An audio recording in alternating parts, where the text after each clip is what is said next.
क्या है आध्यात्म? दर्शन, चिंतन धारा, विद्या या संस्कृति की परंपरागत विरासत। आध्यात्म दर्शन यानी जीवन का शाश्वत सत्य। मानव जीवन से जुड़े शाश्वत सत्यों को जानिए और समझिए उपासक डॉक्टर सोहन राज तातेड़ से हमारे खास कार्यक्रम आत्मविज्ञान में।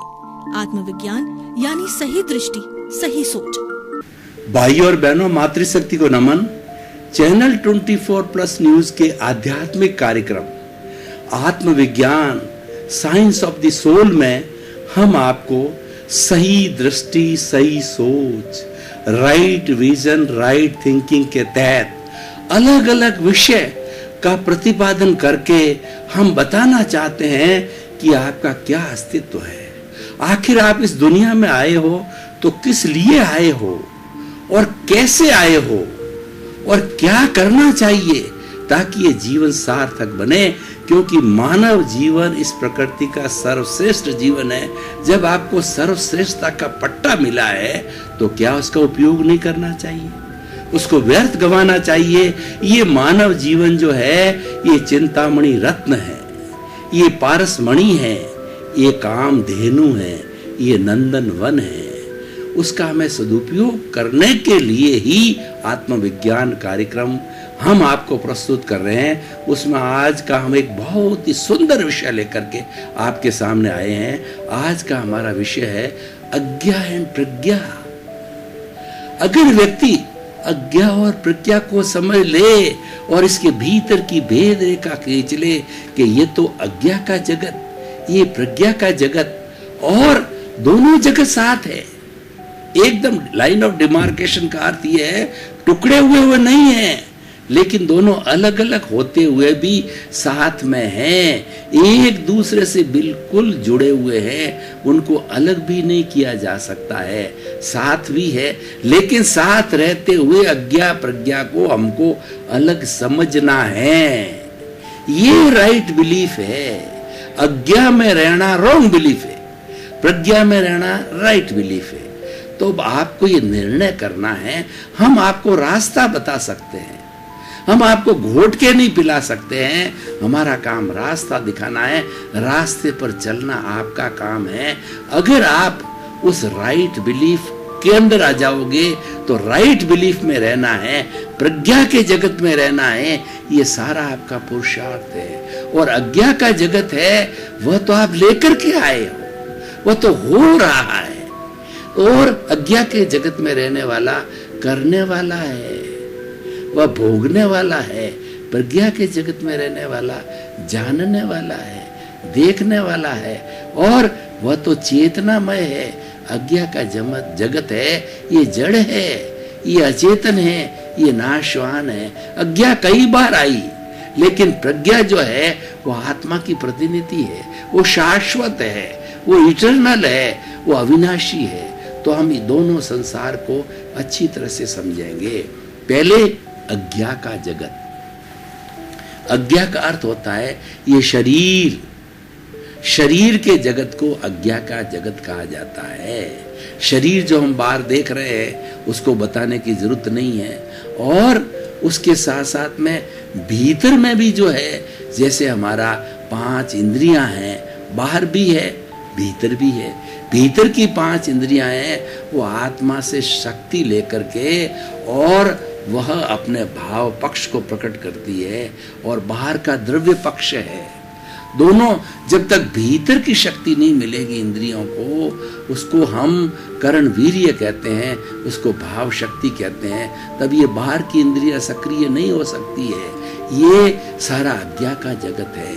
उसके बाद मन है, वह भी अज्ञा में है, बुद्धि है वह भी अज्ञा के अंदर है, और अहंकार है वो तो अज्ञा का मालिक है। अज्ञा का मालिक अहंकार है, उस अहंकार ने ही इस अज्ञा को पैदा किया।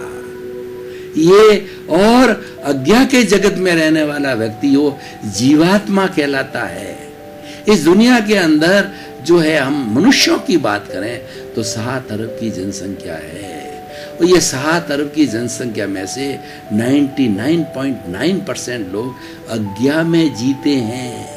5 इंद्रियों के संसार में जीते हैं, अहंकार के अंदर जीते हैं, मैं और मेरा में जीते हैं। अज्ञान का जो परिवार है वो मैं और मेरा, वो 5 इंद्रियों के सुख ये अज्ञा का परिवार है। और मन भी जो है उसमें लुब्ध होना, और बुद्धि भी है उसको जायज ठहरानी, मन बुद्धि चित्त भी उसके अनुरूप हो जाना। क्यों कि उसका संचालन अहंकार से होता है। जहां अहंकार मालिक है वहां अशुद्धि है, और वहां पर अज्ञा का संसार होने से वो हमें क्या करेगा, वो हमें जन्म जन्मांतर के अंदर भटकाएगा। 84 लाख जीवा योनि के अंदर हम भटकते रहेंगे, वह अज्ञा का संसार है। अब हम प्रज्ञा के संसार की बात करते हैं। प्रज्ञा तारने वाली है। प्रज्ञा जो है वो आत्मा की रिप्रेजेंटेटिव है। जब और ये प्रज्ञा जागृत कब होती है? अज्ञा वाला जीवात्मा है, जीवन भर जीवात्मा रहेगा, भव भवांतर वह जीवात्मा रहेगा। लेकिन जब उसको ज्ञानी मिलेंगे, जब उसके जो है पुण्य का उदय आएगा, उसको ज्ञान मिलने का समय आएगा, उसको ज्ञानी मिलेंगे, तीर्थंकर भगवान मिलेंगे, या जो है केवल ज्ञानी मिलेंगे, या ज्ञानी पुरुष मिलेंगे। तो जब उसको ज्ञानी पुरुष मिलेंगे तब प्रज्ञा पैदा कर देते हैं। प्रज्ञा पैदा कैसे होती है कि उनको वो भेद रेखा खींच लेते हैं, अज्ञा अलग प्रज्ञा अलग। और क्या करते हैं वो कि जो सबका मालिक अहंकार है उसको भस्मीभूत कर देते हैं। भस्मीभूत कैसे करते हैं? मैं आपको उदाहरण दूं कि एक बहुत जहरीला सर्प है, लेकिन वो सर्प को जानने वाला सपेरा उसको नियंत्रण करने जानता है। और सपेरे जो बहुत अनुभवी होते हैं वो बहुत बड़े जो विषवाशाली नाग होते हैं उनकी विष की थैलियों को निकाल देते हैं, सर्जरी कर देते हैं। और विष की थैली जब फेंक दी होती है तो वो नाम मात्र का नाग होता है, उसको प्रभावहीन हो जाता है विष, क्योंकि विष को भस्मीभूत कर दिया। तो मनुष्य का वो सबसे बड़ा जो फुफकारने वाला नाग की तरह विष, जो विष है वो राग द्वेष है, वो विषय अहंकार है, वो विषय कषाय है। और उसके इकट्ठे होते होते कार्मण शरीर बनता है, पूरा एक शरीर पैदा होता है, कार्मण शरीर, लिंग शरीर, और उसको कॉजल बॉडी कहते हैं। कॉजेज डालने से, राग द्वेष के कॉजेज डालने से वह इकट्ठा होता रहता है। तो प्रज्ञा का जगत जब ज्ञानी पुरुष ने भेद रेखा करके और अहंकार को भस्मीभूत कर दिया तो हमारा जो लाइव अहंकार है वो मर गया, लाइव अहंकार मृत हो गया। और हमारा जो निर्जरा होने वाला अहंकार है वो बाकी रहेगा, क्योंकि वो तो भुगतान है। जन्म जन्मांतर हम करके आए हैं, वो सारा हमारा व्यवहार है, वो तो हमें भुगतना पड़ेगा। जिस प्राणी को हमने दुख दिए है, दर्द दिए है, और जिनको हमने कष्ट दिया है, उनसे क्षमा याचना करके ही हम मुक्त हो सकते हैं। ऐसा है कि किसी व्यक्ति को दुख प्राप्त हो गया है, दुख दे दिया है, तो ये जरूरी नहीं है कि हम उसको सुख देने जाएंगे तभी हमारा हिसाब क्लियर होगा। उसका हिसाब सबसे क्लियर करने का जो फार्मूला है वो सामायिक है, आलोचना है, प्रतिक्रमण है, प्रत्याख्यान है। हर क्षण जो है जिस जीव को हमने दुख दे दिया है, प्रत्यक्ष है या प्रत्यक्ष है, उसकी शुद्ध आत्मा भगवान से प्रार्थना करते रहो कि मेरे से बहुत भारी गलती हो गई, मैं मेरे इस दुष्कार्य की जो है घृणा करता हूँ, निंदा करता हूँ, हृदय से पश्चाताप करता हूँ, प्रायश्चित करता हूँ, आप मुझे क्षमा करो, क्षमा करो, क्षमा करो। मैंने आपको क्षमा कर दिया, क्योंकि क्षमा गिव एंड टेक होता है, क्षमा वीरस्य भूषणम होता है, क्षमा दी जाती है, क्षमा ली जाती है। सबसे पहले आप उसको क्षमा करो अगर किसी ने आपके साथ दुर्व्यवहार किया है, और फिर उससे क्षमा लो। इस तरीके से ये प्रतिक्रमण है, बहुत बड़ा शुद्धिकरण का जो है जरिया है, माध्यम है, सब्लिमेशन है। और ये सारी बातें हम क्यों कर रहे हैं? क्योंकि हम अभी प्रज्ञा के जगत के अंदर, प्रज्ञा का जगत है वह संवर कहलाता है। प्रज्ञा जो है हमारी भाव सत्ता से, आत्मा की भाव सत्ता से अलग होकर के जब संचालन अपने हाथ में ले लेता है, हर वक्त वो ज्ञान को हाजिर करता है। हर वक्त प्रज्ञा जो है 5 आज्ञा को जो हाजिर करती है। 5 आज्ञा कौन सी होती है? रियल, रिलेटिव और कर्ता व्यवस्थित शक्ति। चौथा फाइलों का संभावपूर्ण निपटारा करना। और 5 आज्ञा में रह करके और आत्मा के खाते को सुदृढ़ करना। ज्यों ज्यों आत्मा का खाता जो है शुद्ध होता जाएगा, यानी अशुद्धि मिटती जाएगी और शुद्धि की परसेंटेज बढ़ती जाएगी, तो मुक्ति की अवस्था हो जाएगी। ये 5 आज्ञा में जो है रहना है, ये प्रज्ञा के अधीन है, प्रज्ञा रखती है। अगर अज्ञा, देखिए दोनों के अपने अपने संसार है, दोनों ही पावरफुल है। अज्ञा हमेशा आपको संसार में ले जाएगी, प्रज्ञा आपको हमेशा विरक्ति में ले जाएगी। प्रज्ञा कोशिश करेगी आपको मुक्त करने की कोशिश करेगी। अब लेकिन अगर ज्ञान हाजिर हो गया है तो प्रज्ञा अगर कुछ भी करने लग जाएगी, अज्ञा करने लग जाएगी, तो प्रज्ञा उसकी बुद्धि को झकझोरेगी, उसकी बुद्धि को कहेगी कि तुम ज्ञान लेने वाले हो, ज्ञान ले चुका हो, तुम महात्मा हो, तो ज्ञान का विचार करो और सद्बुद्धि के अंदर आओ। हर वक्त तुम जो है वो लोगों को निर्दोष समझो और जो कुछ तुम्हारे साथ में घटित हो रहा है वो व्यवस्थित शक्ति करवा रही है।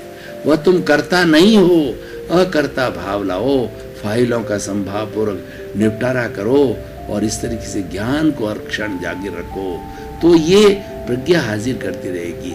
प्रज्ञा संवर करवाती है। संवर का अर्थ होती है कि प्रज्ञा के माध्यम से जो है, ज्ञान के माध्यम से जो हमारा आश्रम है, कर्मों का आने का द्वार है, वो बंद हो जाता है परमानेंटली। लेकिन जो भीतर कर्म पड़े हैं जन्म जन्मांतर के, जो व्यवहार जगत है, वो भुगतने पड़ेंगे। 1 भाव में, 2 भाव में, अधिकतम 15 भावों के अंदर उन सबको भुगतना पड़ेगा, जब जाकर के वो क्लियर होगा। लेकिन पुरुषार्थी लोग होते हैं जो कहते हैं कि हम पुरुषार्थ करें, पुरुषार्थ में आप स्वतंत्र हो, लेकिन भोगने में आप प्रतंत्र हो, क्योंकि भोगना अज्ञा का जगत है और वो कॉज आप डाल के लाए हो, उस कॉज के अनुरूप जो है ये आपका अज्ञा रूपी जो है वो कर्मों का जो है वो आपको कर्मण शरीर मिला है और ये कर्म फल मिला है। कर्म फल और कर्म परिणाम है, अज्ञा भुगतती है। प्रज्ञा तो जानने वाली, देखने वाली है। प्रज्ञा तो जो है संवर कराने वाली है, वो सामायिक आलोचना, प्रतिक्रमण, प्रत्याख्यान कराती है और इसी कारण हमारा सब निर्जरा होती है। और ये निर्जरा क्या है? अज्ञा के अंदर जो भरा हुआ माल है, अज्ञा के अंदर जो पूर्व जन्मों का जो कार्बन शरीर को हम भरा हुआ माल कहते हैं, ये धीरे धीरे बर्फ की शिला की तरह 1 जन्म में, 2 जन्म में, 4 जन्म में, 5 जन्म के अंदर ये निर्जर होता जाएगा, उसकी निर्जरा होती जाएगी। लेकिन प्रज्ञा हाजिर होते ही जो है नए कर्मों का बंधन नहीं होगा, क्योंकि वह संवर की स्थिति पैदा कर देती है। वह जो है वो आपका जो आश्रव है, कर्मों के आने वाले के द्वार को सीमेंटेड कर देती है, परमानेंट कर देती है। तो इसलिए भाई और बहनों, दर्शकगण, श्रोतागण, ये हमारा अज्ञा और प्रज्ञा का जगत है, बहुत सुंदर जगत है। ये दोनों मतलब अज्ञा का जगत है वो व्यवहार का जगत है, और प्रज्ञा का जगत है वो निश्चय का जगत है। हम पीछे से लेकर के आए हैं, हम अभी व्यवहार से छूटे नहीं हैं, क्योंकि हमारा किसी के साथ के अंदर 84 लाख जीवा योनि के अंदर किसी से दोष किए हैं, किसी से पाप किए हैं, किसी को दुख दिया है, किसी को कष्ट दिया है, उससे हमारी आज्ञा पैदा हुई है, उससे हमारी यह शरीर पैदा हुआ है, उससे हमारी प्रतिष्ठित आत्मा बनी है। उसको हमें एक एक व्यवहार को शुद्ध करना होगा। एक एक आत्मा से जिसके साथ किया है उससे हमें एनओसी लेनी पड़ेगी, और उसको एनएसी लेने के लिए प्रज्ञा ने एक पूरा सिस्टम दिया है। सामायिक अर्थ होता है आप समता की साधना, आप राग द्वेष शून्य होकर के और भीतरी जगत में जाके गोते लगाइए, खूब गहरे जाइए, आत्मा के करीब चले जाइए और चिंतन करिए कि आप प्रत्यक्ष अप्रत्यक्ष रूप में जो है 84 लाख जीवानी जिसको नहीं पहचानते हो, तो पहचान तो प्रज्ञा के जगत के अंदर आप पर जो है अव्ययवाद आत्मा से होती है। एक आत्मा अव्ययवाद वह होती है जो किसी को दुख नहीं देती। हर एक 84 लाख जीवा योनि की जो प्योर आता है आत्मा, शुद्ध आत्मा है, वो किसी को कष्ट नहीं देती। एक अव्ययवाद आत्मा दूसरे अव्ययवाद आत्मा से बिना किसी तार के, बिना किसी संपर्क से ऑटोमेटिकली उसका आह्वान करके, उसको बुला करके वो बातचीत कर लेती है और धीरे धीरे अपना जो हिसाब है वो क्लियर कर लेती है, एनओसी देती है और एनओसी लेती है। सामायिक में जा कर के और दोषों को देखिए कि किस किस से दोष किए हैं, अपने दोषों को देखना है, सामायिक कहलाता है। उसके बाद में आलोचना कराती है प्रज्ञा कि जो है आप ये स्वीकार करो कि ये जो भवांतर में जो दोष किए हैं, जिसका निर्जर हो रहा है वो मैंने किए हैं। जब आप इसको स्वीकार करोगे तो फास्ट स्पीड से जो है आपकी निर्जरा होगी, क्योंकि संवर हाजिर है। आज प्रज्ञा एक संवर है, प्रज्ञा एक तप है। तो उस तप और संवर के द्वारा जो है हमारे मोक्ष के 4 मार्ग बताए गए हैं, सम्यक दर्शन, सम्यक ज्ञान, सम्यक चारित्र और सम्यक तप। ये तप है, प्रज्ञा कराती है। प्रज्ञा जो है सम्यक चारित्र वाली है, प्रज्ञा है सम्यक ज्ञान वाली है, प्रज्ञा है सम्यक दर्शन वाली है। क्योंकि ज्ञान होते ही प्रज्ञा हाजिर होती है। और जो ज्ञान क्या है, वह सम्यक दृष्टि मिलती है, वो राइट विजन मिलता है, वह जो है राइट फेथ मिलती है, जिसको कि हम सम्यक दर्शन कहते हैं, सम्यक ज्ञान कहते हैं, राइट विजन कहते हैं, राइट फेथ कहते हैं। और उसके उसी समय जब हो जाता है तो हमें प्रज्ञा 100% प्रतीति कराती है कि तुम तो आत्मा हो। कौन सी आत्मा हो? शुद्ध आत्मा हो। तुम अंतर आत्मा बन गए हो। जीवात्मा से तुम्हारा प्रमोशन होकर के तुम अंतर आत्मा बन गए हो। अंतर आत्मा वह होती है जिसे नए कर्मों का बंधन नहीं होता। उसको ज्ञान हो जाता है कि मैं तो अकर्ता हूँ, मैं तो जानने वाली हूँ, मैं तो देखने वाली हूँ, मैं तो अनंत ज्ञान वाली हूँ, मैं तो अनंत दर्शन वाली हूँ, मैं अनंत शक्ति वाली हूँ, अनंत सुख का धाम हूँ और मैं अज्ञा से अलग हूँ। मैं अलग, शरीर अलग, मैं शरीर नहीं हूँ। शरीर तो करने वाला है, अज्ञा भोगने वाली है, अज्ञा करने वाली है, प्रज्ञा जानने वाली है, प्रज्ञा देखने वाली है। दोनों का गुण अलग है, दोनों का क्षेत्र अलग है, दोनों की कार्य प्रणाली अलग है, लेकिन साथ साथ है। तो ये जो है अज्ञा खड़ी हो गई है, तो प्रज्ञा ज्ञान लेने के बाद में प्रज्ञा के अनुशासन में रहेगी तो अज्ञा धीरे धीरे समाप्त हो जाएगी और समाप्त होकर के ये प्योर आत्मा सिद्ध बुद्ध मुक्त बन जाएगी, जो कि हमारा मुख्य लक्ष्य है। तो प्रज्ञा बहुत बड़ी शक्ति है। इसको अगर व्यक्ति अच्छी तरह से ज्ञान लेकर के समझने लग जाए तो धीरे धीरे राग द्वेष कम होता जाएगा। प्रज्ञा का मुख्य कार्य क्या है कि व्यक्ति के अंदर जो अज्ञा रूपी राग द्वेष है उसको कम करना, और ज्ञान हाजिर के बाद के अंदर जो लाइव अहंकार है, लाइव राग द्वेष है, उसको भस्मीभूत कर दिया जाता है। ये अक्रम विज्ञान की बहुत बड़ी विशेषता है। क्रमिक विज्ञान में धीरे धीरे प्रोग्रेस होती रहती है और हम जो है शुभ और अशुभ को सुधारने में लग जाते हैं, लेकिन अक्रम विज्ञान में सीधा ही जो है शुद्ध स्थान दे दिया जाता है, आत्मपद में बिठा दिया जाता है और वो जो हमारा लाइव अहंकार को समाप्त कर दिया जाता है। तो इसीलिए लाइव अहंकार होने के बाद में जो हमारा डिस्चार्ज अहंकार तो वो तो रहेगा ही, वो व्यवहार जगत का है, वो भुगतना पड़ेगा, लेकिन वो धीरे धीरे डाइल्यूट होगा। जो हमारे पहले कर्मों का फोर्स है, जन्म जन्मांतर का है, वो हमें बार बार जो है पुनः राग द्वेष में लगाएगा। वो राग द्वेष होगा क्योंकि हमारा अर्जन किया हुआ है, उसको हम लेकर के आए हैं, उसका धीरे, लेकिन नया राग द्वेष नहीं होगा। जो पुराना है वो गलता जाएगा। ये चीज समझने की होती है। तो इसीलिए सामायिक आलोचना प्रतिक्रमण इसका सबसे बड़ा जो सूत्र रहता है प्रज्ञा की आज्ञा को पालना, 5 आज्ञा के अंदर रहना और जल्दी से जल्दी मोक्ष में जाना, मोक्ष को नजदीक करने के लिए जो है प्रतिक्रमण की बहुत सुंदर प्रक्रिया है। हमारा किसी से एक साथ में क्या है, कोई तरह का जो है खिटपिट हो गई, कोई तरह का हमारा गलत बर्ताव हो गया, तो हमें तुरंत क्षमा करनी चाहिए कि मेरे से गलती हो गई, क्षमा करो, क्षमा करो, क्षमा करो। और हे भगवान, मैं मेरे जितने भी दोष है उन दोषों की आपसे जो है कृपा मांग रहा हूँ, शक्ति मांग रहा हूँ, जागृति मांग रहा हूँ कि मेरे जो भीतर जो दोष भरे पड़े हैं उन दोषों को मैं शुद्ध हृदय से घृणा करता हूँ, उससे छूटना चाहता हूँ, उसका छुटकारा करना चाहता हूँ। मुझे हे मेरे भीतर विराजमान प्रभु, मुझे शुद्ध करो, मुझे शक्ति दो, मुझे जागृति दो।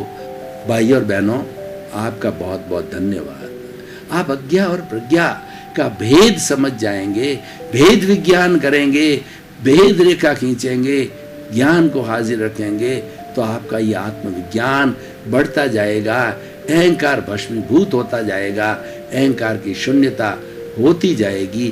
आप ज्ञान हाजिर कीजिए, आप आत्मविज्ञान को समझिए, आप सही दृष्टि, सही सोच को समझिए। यह न तो कोई तंत्र है, न कोई मंत्र है, न कोई जादू है, न कोई टोना है, ये तो प्रज्ञा जागृति का एक उपक्रम है, अहंकार को शून्य करने का उपक्रम है। इसी क्रम में आपका जीवन धीरे धीरे समता भाव से जो है अपलावित हो और आप खूब समाज की सेवा करें और अपना आप तरें, लोगों को भी तारें। आत्मविज्ञान में आत्मविज्ञान यानी सही दृष्टि, सही सोच।